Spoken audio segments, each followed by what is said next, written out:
The countdown hits 0. More than 100 voices cheer inside a basement bar in the Swiss Alps.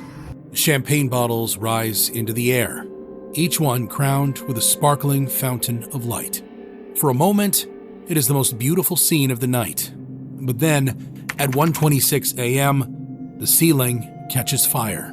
Most people did not notice at first because the lights were already flashing and the sparks looked like part of the show.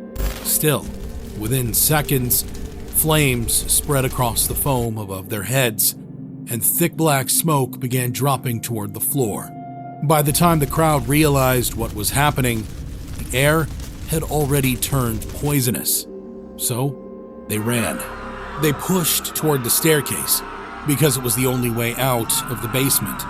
But the staircase was narrow, and the door at the top opened inward, directly against the crush of bodies trying to escape.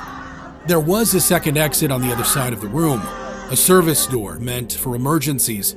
However, it was locked. People reached it, pulled at it, and it would not move. Since there was nowhere left to go, they turned back toward the stairs, and that is where they died.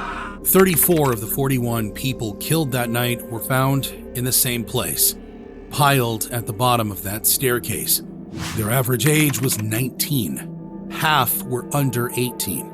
This is the story of the New Year celebration disaster of 2026. It happened in Crans, Montana, one of Switzerland's wealthiest ski resorts, in a country with some of the strictest fire safety laws in Europe. But those laws weren't enough to protect every person inside that basement. Because what happened at La Constellation was not a freak accident.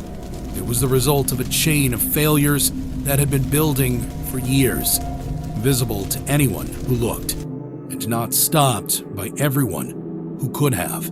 The fire started in seconds, but the causes go back a decade.